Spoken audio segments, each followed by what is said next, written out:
Ilang segundo akong tinitigan ni Papa. Hindi ako mahilig na magsinungaling lalo na sa magulang ko, pero sa pagkakataong ito ay kailangan ko. Natatakot ako kay Papa. Bagaman hindi kami nakaranas ng palo dito ay mas takot kami magkapatid sa Papa namin. Kung si Mama ay napapalo at kurot pa kami nung kabataan pa namin, ay hindi naman kami masyadong natatakot. Pumasok ka na at matulog. Opo. Dito na ako sa kusina pumasok habang si Papa naman ay naiwan sa labas at aayusin ng maayos ang basurahan lalo pat maaga ang daan ng dump truck. Pagkapasok ko sa kwarto ay wala si Tricia kaya napalabas ako para pumasok sa kwarto nila Mama. Patay na ang ilaw pero si Mama ay may hawak pang cellphone. Ma? Si Tricia? Shh! Kanina pa tulog. Pagkatapos niya makipag-video call sa mommy niya, ayun tulog agad. Inayos ni Mama ang kumot ng kanyang apo. Nakayaka pa ito sa kanyang teddy bear na si Mikmik. Dito na siya para hindi na naistorbong kanyang pagtulog. Sige po ma. Nilapitan ko ang pamangkin ko, tinalikan ito sa pisngi. Ganoon na rin si Mama. Nakahiga na ako sa kama nang marinig ko na umakyat na si Papa. Hindi naman nagtagal ay tahimik na ang paligid at sa tingin ko'y tulog na ang magulang ko. Pero ako'y hindi makatulog. Mabaling-baling ako sa hinihigaan ko. Nasipa ko tuloy ang kumot. Sa maghapong ito, ang dami nangyari. Gusto ko nalang matulog dahil feeling ko'y pagod na pagod ako. Pero hindi naman ako makatulog dahil sa lalaki maraming tattoo na iyon. Hindi naman ako ganito pagdating sa lalaki dahil bukod sa hindi ako nakikipagkaibigan ng lalaki, ay wala naman akong pakaalam sa kanila. Except sa mga gwapong Korean actors na kinahahangaan ko. Kabaliwan man pero mataas ang standard ko sa lalaki. Sa Dabi ba naman na bidang pinapanood kong opa, ewan ko na lang talaga. Ewan ko talaga at naiinis pa ako kay Lander na maraming tato. Bigla-bigla pang susulpot na parang multo. Kung hindi lang dumating si Papa, tsak mayayari ang Lander na iyon. Wapo nga at mabango pero hindi ko naman ganoon kalubos na kilala. Biglang sumagi sa isip ko sinabi ng matanda sa apartment. Ikaw na ikaapat na babae na nagtungo din para mabigay ng ulam sa bagong salta dito. Sumikip ang dibdib ko sa inis. Sino bang hindi maiinis kung inutusan lang naman ako na maghatid ng ulam sa Lander na iyon? Pinagkamalan pang kumakarengkeng dahil gwapo ito. Ang lakas niyang gago siya. Oo, magandang lalaki na siya at mala-adonis ang katawan pero hindi naman ako katulad ng ibang babae dyan. Nakakainis talaga. Nagising na lang ako dahil sa maingay at tawa ng pamangkin ko. Good morning, Tita Tina ko. Morning. Halos hindi ko maidilat ang mata ko dahil sa antok. Mag-aalas 3 na ako nakatulog at alas 7 pa lang ng umaga. Wake up, tita! Wake up! Hinihila-hila ni Tricia ang braso ko. Bakit? Ang aga pa. Lola is calling downstairs. Aalis si Lola ko po. Aalis? Napadilat ako ng mata. Oo nga pala, pupunta sa kanyang kumare sa Mama para maging tagaluto. Kahit inaantok pa ay lulugo-lugo akong bumangon. Nakasunod lang ang pamangkin ko sa akin at panay ang daldal na halos hindi ko maintindihan. Panay lang ako ng tango para kunwari ay sumasang-ayon kahit hindi pa gumagana ang utak ko. Pagbaba namin dalawa ay nakahain na ang almusal namin. Wala si Papa. Good morning, Ma. Humalik ako kay Mama na ngayon ay nakagayak na. Mabuti naman at nagising ka na. Kumain na kayong dalawa ng apo ko at aalis na ako. Si Papa po. Tumingin ako sa sala pero wala ito. Sasama daw sa akin. Sasama? Pagtataka ko dahil hindi naman mahilig sumama iyon sa mga ganoon at mas pinipili na lang na magpahinga dito sa bahay. Oo, at may bibilhin din daw sa bayan na bagong itak at magpapahasa na rin na ilang kagamitan niya.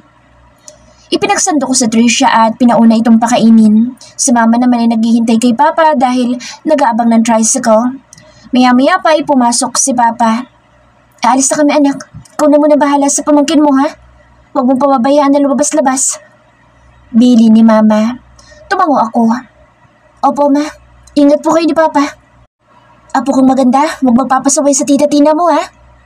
Hinalik-halika ni Mama sa Tricia. Patawa-tawa naman ang bulilit na parang kinikiliti. Opo lola ko. Malakas nitong sagot. Lumapit si Papa at tinalikan sa ulo ang kanyang apo. Behave lang apo ko dito ha. Anong gusto mong pasalubong? Joby! Nagningning pa ang mata ng bulilit. Ako din po, Papa. Gusto ko ng Jollibee. Singit ko. Napalingon na magulang ko sa akin. Napailing na lang si Mama. O siya, dalawa bibilin ko para sa isang bata at feeling bata. Pagbibiro ni Papa, napanguso na lang ako. Humalik ako sa pisngi ni Papa at kay Mama at umalis na sila. Matapos kumain ay nasikaso ko na ang pamangkin ko para sa kanyang pagligo. Tuwan-tuwa na naman dahil magsuswimming daw siya sa planggana dito sa laundry area. Pagkatapos nitong maligo ay pinaupo ko ito sa sala at doon ito nagkukulay sa kanyang coloring books habang bukas ang TV. Ako naman ay naglilinis na ng bahay at kahit maraming ginagawa ay alis tong mata ko sa pamangkin ko at baka bigla na naman itong maglaho. Nang matapos ako ay pagod akong umupo sa sofa.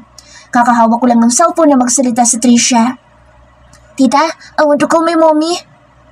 Kakahawak ko lang eh. Wala akong nagawa kundi tawagan si Ate Tanya. Pero nakakailang ring bago sinagot nito. Mommy! Baby ko! Hiniyaan ko muna ang cellphone ko sa pamangkin ko para makapag-usap ang dalawa. Ako naman ay gustong umidli pero hindi pwede. Nag-isip na lang ako kung anong ulamin ngayon tanghalian. Magluluto ba ako? Dalawa lang naman kami ni Trisha. Aksaya sa gasol. Kila Aling Marites na lang at marami naman lutong ulam na tinda. Tita, I'm hungry na. Tumaas ang isang kilay ko. Gutom na naman ang makulit pagkatapos makipag-video call sa kanyang mommy ay nagutom na bigla. Hayahay ng batang ito, parang palaging anak mayaman. Mami Yana, magdada ka muna. Ngumuso ito pero hindi naman nagreklamo kaya tinimplahan ko na sa kanyang bote. Pagbigay ko sa kanya ay nanood ulit ito ng TV habang nagkalat ang crayons niya sa table at sahig. Hindi pa man nag-iinit ang likuran ko sa pagkakahiga sa sofa nang ibalibag ni Trisha ang dede na wala ng laman. Trisha! I'm hungry pa, Tita Tina. Gusto ko eat na. Napanganga na lang ako sa batang ito. Pambihira talaga. Later na, kakain din tayo ng lunch natin. Then, mag-sleep ka sa afternoon pagkagising mo. Magmerienda ka na. Umiling ito ng matigas. I'm hungry na, Tita Tina. Pagmamaktol nito. Napaikot na lang ang eyeballs ko sa kakulitan nito. Kahit na nakakatamad pa lumabas ay wala na akong magagawa kundi ang bilhan ito. Tara na nga. Palakpak pa nito sa tuwa. Pinatay ko na lang ang TV at hiniyaan munang nakakalat ang pinagkulayan ni Trisha. Hinawakan ko ang kanang kamay ng bata. Kahit hindi pa ako naliligo ay carry lang. Wala namang aamoy sa akin dyan sa tindahan at kapag may umamoy at nagreklamo ay babangasan ko na lang. Paglabas namin ng gate ay tumingin agad ako sa tindahan nila Aling Marites. Mabuti na lang at walang masyadong tambay ngayon dahil siguro patanghali na. Kaya tumawid kami ni Trisha. Una muna kami bumili sa tindahan. Pinapili ko pa ang makulit at parang nagsisisi pa ako dahil lahat ng itinuro ay gustong bilhin. Pagkakulit talaga. Isang fudge bar, chocolate, biskuit at Yakult nga po. Ako na lang ang nag-decide. Naku, andito pala magandang prinsesa. Hey Trisha! Malawak na pagkakangisi ni Aling Marites. Hello po! Masayang sagot naman ng makulit. Naku, sobrang cute talaga at napakaganda. Oh, heto. Libro ko na isang Zesto apple. Thank you po. Masaya kong inabot ang binili ko plus Zesto pa. What did you say, Trisha? Nakatingin ako kay Trisha. Thank you po, Lola Marites. Gusto kong matawa sa sagot ng pamangkin ko. You're welcome, magandang prinsesa. Bibili na rin po ako ng ulam. O siya, pumili ka na. Sandali at lalabas ako. Sagot ng matanda. Hinawakan ko sa Trisha para maglakad sa kabila kung saan ang karinderya. May ilan na rin kumakain pero ako ay iniisa-isa ang pagsilip sa bawat kaldero ng ulam. Ano kaya? Hirap naman pumili. Tito Pogi! Malakas na tili ni Trisha kaya napalingon din ako. Kulang na lang ay tumalo ng puso ko na makita ko ang walang iba kundi si Lander na bumaba mula sa isang big bike. Parang nakita ko kung saan ang motor na iyon. Parang action star na naglakad ito palapit sa amin. Nakaitim ito mula sa kanyang long sleeve pababa hanggang sa suot na boots. Ang gwapo, langya. Tito Pogi! Gustong kumuwala ni Trisha sa pagkakahawa ko. Mabuti na lang at hindi ko ito binitawan. Hello baby girl! Langhap ko agad ang mabangong amoy nito pero ito ay nag-squat para magpantay kay Trisha. You look so pretty baby girl. Thank you Tito Pogi. I'm pretty and my Tita Tina's pretty. Pagmamalaki pang sagot ni Trisha. Napaiwas agad ako ng tingin nang umangat ang mukha ni Lander patungo sa akin. Alam kong nangamatis ang buong mukha ko. Anong ulam ang bibilin mo, ganda? Sulpot ni Aling Marites.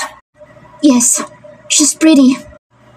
Hindi ko alam kung kanino ako lilingon. Kay Aling Marites ba na naghihintay para ipagbalot ako ng ulam? O kay Lander na parang nangaakit ang boses sa huling sinabi nito? Kakatapos lang namin kumain ng tanghalian ni Trisha at ngayon nga ay pinapatulog ko na siya. Katatapos lang din kasi na makipag-video call ito sa kanyang mommy.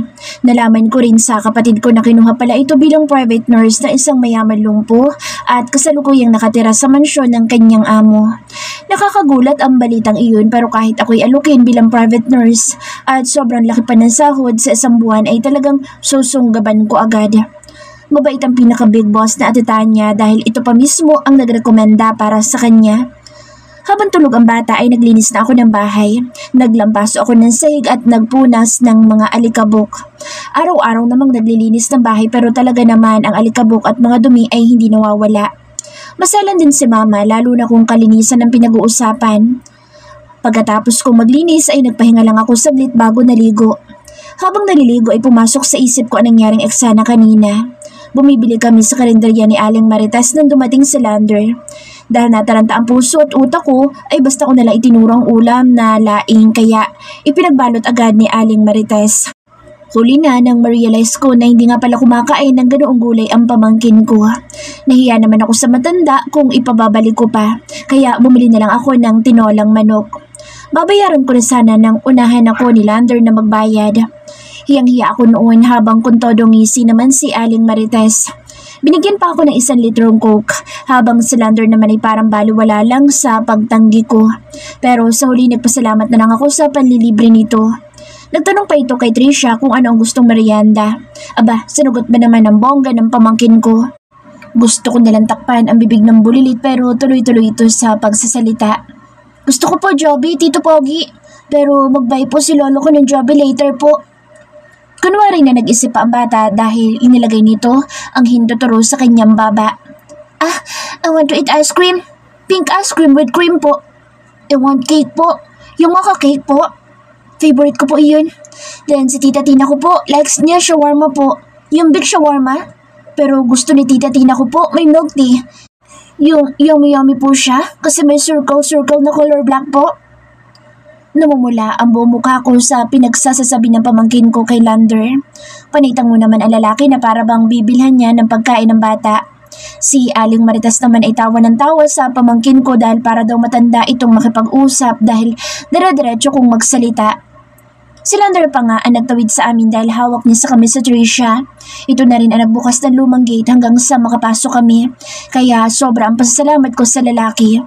Dumagdag pa ang hindi mapakalikong puso sa tuwing nagtatama ang aming mata. Pumasok ako ng kwarto at nagbihis. Tinabihan ko sa Trisha sa paghiga habang may towel pa ang buhok ko.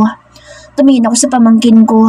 Tulog na tulog pa rin ito at mukhang masarap ang tulog dahil nakanganga pa. Kinuha ko ang cellphone ko at nag-scroll sa Facebook. Ang daming friend request pero hindi ko ina-accept dahil hindi ko naman sila kilala. Marami ding message request na wala akong balak replyan. Nakita ko ang chat ni Drew, pinsan ni Bea. Hey, what's up? Okay lang? Good to hear that. I'm so excited to see you this coming Saturday. Nagsalubong ang kilay ko. Sa totoo lang ayoko magpunta. Kahit may ilang araw pa naman daraan pero tinatamad na ako. Mabait naman itong si Drew. May kaya at may pinag-aralan. Hindi ko lang talaga siya type. Susubukan ko. Kakaya kasi wala akong gift for you. Nagsinito at ilang segundo bago sumagot. May sad reaction pa sa reply ko at sad emoticons. Hindi ko kailangan ng gift. Basta makita lang kita sa birthday ko. Sobra pa iyon sa matatanggap ko. Please, Tina. Please. Napaikot na lang ang eyeballs ko sa pinagsasasabi nito. Okay. Sa isang sagot ko ay tinadtad ako ng heart stickers. Ang dami din itong chat bilang pasasalamat. Hindi ko na ito sinagot at baka hindi na ako nito tantanan. Kaya nag-chat off na lang ako para hindi nito makitang online ako. Bumalik ako sa panonood ng videos. Mga nakakatawa at puro opa. Bala ko na rin na maghanap ng papanooring Korean drama. Kunot na upa ako dahil biglang may friend request na naman sa akin. Hindi ko na sana ito papansinin pero napatas ang kilay ko sa pangalan nito. Sputnik Ranger. Wala sa mood na pinindot ko iyon. Halatang dummy account ang gamit. Ang profile picture nito ay parang isang sundalo. Kakaiba ang uniforme dahil hindi tulad dito sa Pilipinas. Pang foreigner ang style dahil kulay itim ang suot nito mula ulo hanggang paa. Para itong Abu Sayyaf na may hawak pang Armalite sa kamay at may tela pang nakabalot sa ulo na tanging mata lang ang makikita pero naka-shades na black naman. Langyan ito ah. Member pa ata ng ISIS. Private account iyon kaya hindi ko rin makikita kung ano ang laman ng wall nito. Pero may year naman kung kailan ito gumawa ng account. 2020, pandemic time. Hindi ko na ito pinansin pa. Muli ay binalik ko ng atensyon sa vlogger na nagluluto. Bigla akong naglaway. Nagutom tuloy ako sa pinapanood ko. Tinatamad akong manood ng Korean drama dahil sa pagkain. Tumaas na naman isang kilay ko dahil may message request kaya pinindot ko. Napawang ang labi ko. Ang nag-message ay si Sputnik Ranger. Hi. Hello. Hi, Miss Pretty Girl. Hello, Pretty Tina. Kahit mabasa ko ang chat nito ay hindi naman niya malalaman hanggat hindi ko ina-accept ang request. Nagugutom ka na ba? Gising na ba ang pamangkin mo? I'm on my way. Diyos ko, halos manginig ang kamay ko nang bumilis ang tibok ng puso ko. Sinander ba to? Pero paano niyang nalaman ang pangalan ko? Ipinagtanong sa mga kapitbahay? Diyos ko, anong ibig sabihin niyang papunta na siya? Umalis ba siya? Wala naman akong pakaalam kung saan lupalop ito magpunta para magsabi pang parating na siya. Diyan lang naman siya sa inupahan niya. Pero bakit niya ako tinatanong kung gutom na ako at kung gising na ba ang pamangkin ko? Napasinghap ako. Mabilis na dumapo ang mata sa pamangkin ko na ngayon ay gumagalaw-galaw na. Stalker ba to? Tita Tina, I'm awake na po. Oh, good afternoon, bebe. Ibinaba ko sa una ng cellphone at tumarap sa pamangkin kong kinukusot pa ang mata. Hinalik-halikan ko ito at ilang minuto lang ay nagreklamo na. I'm hungry na, Tita Tina. I want to eat na po. Hungry ka na agad? Gusto kong matawa sa pamangkin ko. Pagkain agad kasi ang naisip nito. Anong gustong merienda ng bebe namin? Pancake? Nakangiting ani ko. Tumingin ang bata sa akin, nakasimangot. Maya-maya pa ay bumangon ito. Tita Tina, baba na tayo. I'm hungry, but I don't like to eat pancakes. Ang ngiti ko ay napangiwi na. Ilang segundo ko itong tinitigan bago bumangon. Nauna pa ang pamangkin ko na bumaba ng kama at tinila ang braso ko. I'm hungry na, I want to eat. Napasunod na lang ako sa pamangkin kong makulit. Mabilis kong inabot ang cellphone at sinuksok sa bulsa na suot kong jogger. Pinaupo ko ito sa kanyang upuan na plastic. Sinuklayan at tinalian ang buhok nitong makapal. Sinuklayan ko rin ang bangs na medyo humahaba na. Sasabihin ko kay mama na bawasan ng konta ang bangs ni Tricia dahil natabunan na ang mata nito. Anong gusto mong kainin? Tanong ko. Inosente itong tumingin sa akin. Ice cream and cake. Wala tayong money pabili ng cake. Ice cream na lang, kila Aling Marites, gusto mo? Umiling ito na matigas at ngumuso. I want to see Tito Pogi. Buy po siya ng ice cream, color pink, then may cream po. Magbayad din si Tito Pogi ko ng cake. Mocha cake ko? Ha? Parang gusto sumakit ng ulo ko sa sinabi ng pamangkin ko. Talagang natandaan nito ang hiniling kay Lander. Panay naman kasintang ang lalaking iyon kaya umasa naman ng bata. Langiya nun, papahirapan pa ako. Pag-uwi na lang ni Lolo at Lola, kakain tayo ng Jollibee, okay? Panguuto ko. Umiling ito. No, I want Tito Pogi. He buys me ice cream and cake.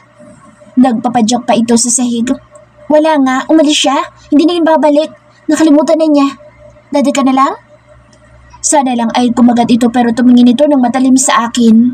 May pagkamaldita talaga. Maya-maya pa ay nag-iba na ang mukha. It's okay. Magdadad na lang ang bebe namin ha? Panguto ko pa. Hindi ko pa nahawakan ito ay bigla na lang na pumalahaw ng iyak. No!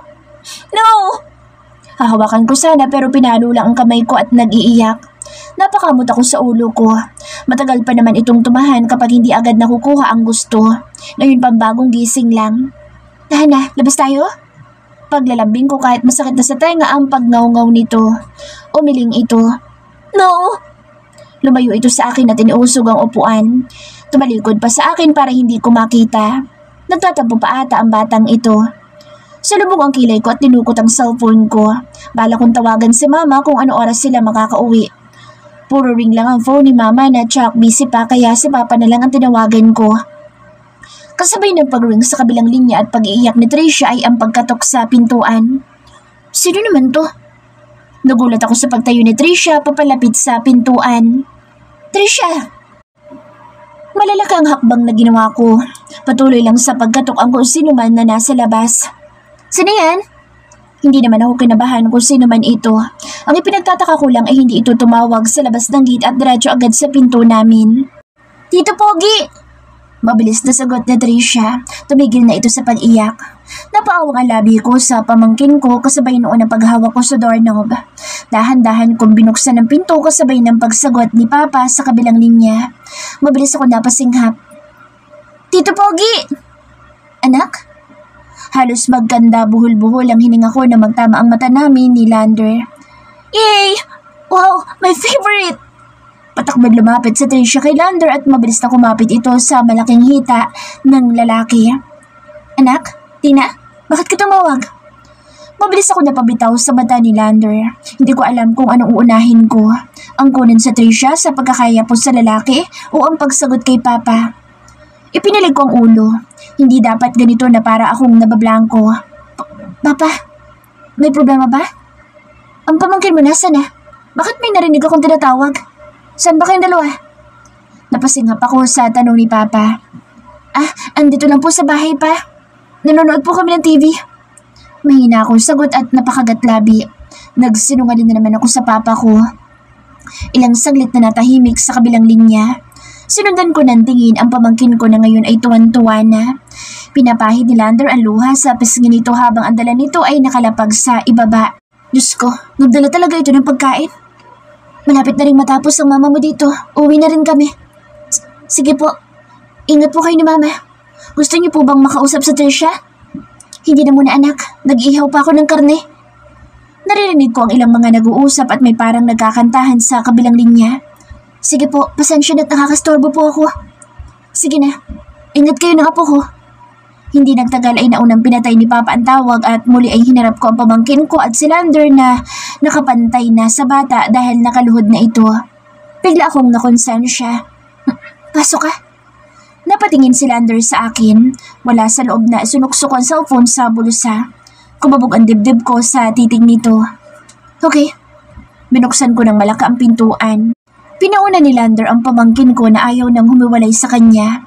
Napababa ang tingin ko sa isang kamay nito na may bitbit na supot ng pagkain. Napalunok ako dahil ang isang kamay nito ay may hawak ng box ng kilalang brand ng cake. Talagang tinutuon nito ang request ni Tricia.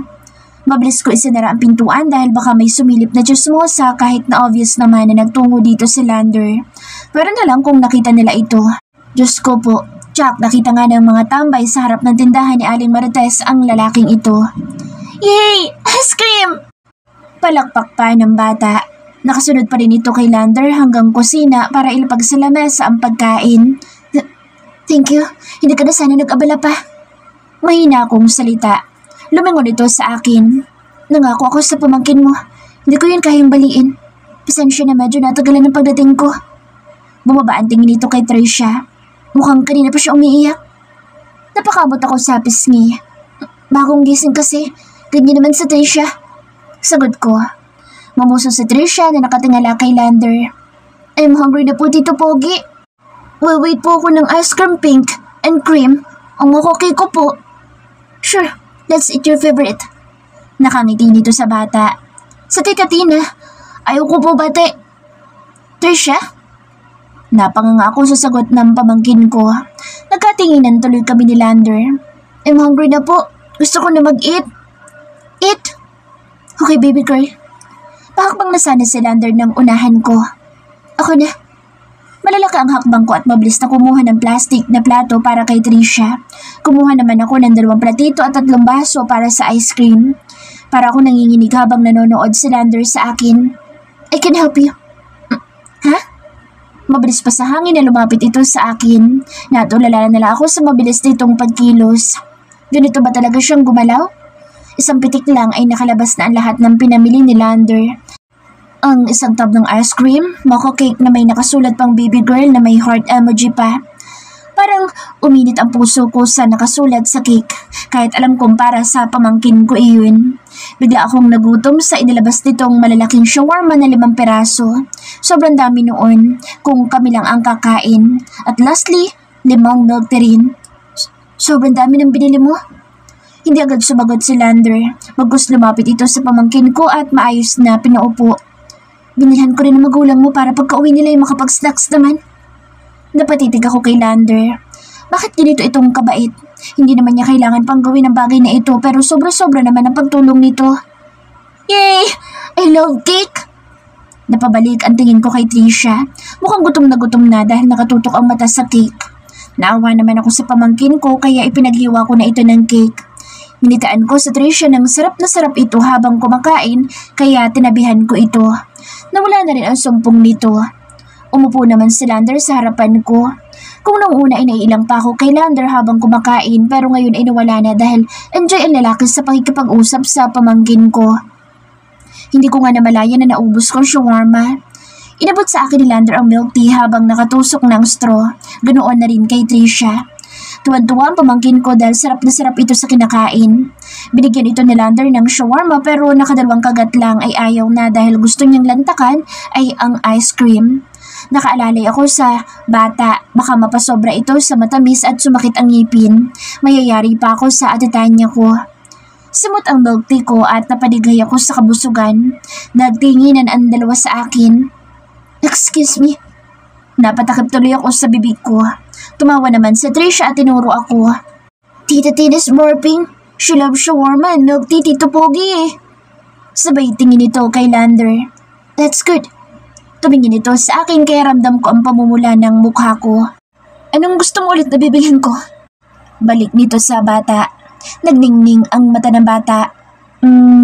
I love burgers and fries and chicken and spaghetti po. But lolo buy Joby later po. How about pizza? Donut? Tanong ni Lander habang nakatuon lang ang pansin sa bata. Yes po, I love pizza and donuts. My mommy palagi, by pag-uwi mommy ko po ng house. Trisha! Mahinang saway ko sa bata. Hindi naman ako pinansin ni Trisha na parang hangin lang ako dahil kay Lander lang ang atensyon nito. Umayos ng pagkakaupo si Lander. Sure, bibili ako bukas. Pero dapat mag-sleep ka muna ng afternoon para pagising mo may snacks na, okay? Tumangutango naman sa Trisha. Opo. Bahagi akong napailing sa usapan ng dalawa. Bahala nga ito kung totoo man ang sinasabi. Wag lang niyang paasahin ng bata para hindi masaktan. Ang awkward lang sa totoo lang. Hindi kami masyado nag-uusap ni Lander. Bukod sa wala naman kaming pag-uusapan ay ilang pa ako. Hindi ko nga magawang banggitin ang tungkol kay Smutnik Ranger dahil nahihiya ako. Hindi rin naman kasi ito nagbabanggit. Pero itong pamangkin ko ay komportable na dito. Hindi nga natakot sa braso nitong punong-puno ng tattoo na para bang sanay na nakakikita noon. Kung wala lang na tumawag kay Lander ay hindi ito magpapaalam. Nagmamadali pa ito kaya nagpasalamat na lang ako sa pagbibigay ng pagkain lalo na't pinasaya nito ng gustong pamangkin ko. Pasado 5:00 na rin ng hapon, niligpit ko ang pinagkainan namin. Ang marami pang natira inilagay ko sa refrigerator para kay mama at papa. Hinayaan ko muna sa Trisha na manood ng favorite cartoon niya. Ako naman ay nagwalis ng konti at habang nagsasaing na sa rice cooker. Pasado 6:00 ng gabi nang marinig ko ang gate. Tsak, sila mama at papa na ang dumating. Tumayo agad sa Trisha at nangunguna na namang magbukas ng pinto kaya sinaway ko. May lola and lola! Yehey! Ang apo ko maganda't malambing. Hinalikan agad ito ni mama. Ganoon na rin si papa na ngayon ay nagpakarga na.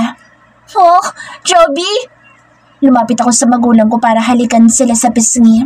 Masaya ako na nakauwi sila kahit na mukha silang pagod. Pagpasok namin sa loob ng bahay ay ako na ang naglagay at naglapag ng Jollibee sa lamesa. Bumili na ako ng isang bucket ng manok para lahat tayo makakain. May french fries and burger na rin kaming binili. Hindi na ako umorder ng coke at magtutubig na lang tayo. Medyo kapos na eh. Salita ni mama. Napakagatlabi ako. Hindi ko alam kung paano ko sasabihin na nagbigay ng pagkain si Lander. Opo, babay po Tito Pogi ng ice cream with cream and mocha cake po. And Tita Tina, kakain po shawarma. Ganun po, big siya. And milk tea po. Mabilis akong napalingon sa pagsasalita ni Trisha ng malakas na ngayon ay kausap niya ang kanyang lolo Casiano habang nakaupo sa sofa. Anong sinasabi ng bata? Tanong ni Mama. Bago pa ako makarinig ng kahit na ano sa magulang ko, inunahan ko na kaya nasabi ko ang tungkol sa pagbibigay ni Lander ng merienda. Hindi man nila ako pinagalitan pero nagkatingilan silang dalawa. Naghapunan kami lahat at pagkatapos ay nagpahinga na rin. Maaga pa ako kinabukasan dahil maaga ang pasok ko sa eskwelahan. Napatingin ako sa messenger ko. May chat mula kay Sputnik Ranger. Kahit na nagbigay ito ng pagkain, hindi ko kayang replyan ito. Hindi ko alam pero hindi ko muna ito re-replyan sa simpleng bati nito. Bahala siya sa buhay niya. Kinabukasan ay maaga akong nagising. Nagmadali pa ako dahil alanganin na akong nagising. 6:00 ng umaga pa naman ang pasok ko. Napagalitan patuloy ako ni Mama na siyang nag-aasikaso ng baon ko. Naging maayos naman ang klase. Kasama ko si Bea at Cristel. Sabay din kaming kumain sa karinderya sa tanghalian. Bumili lang ako ng ulam dahil may kanin akong baon.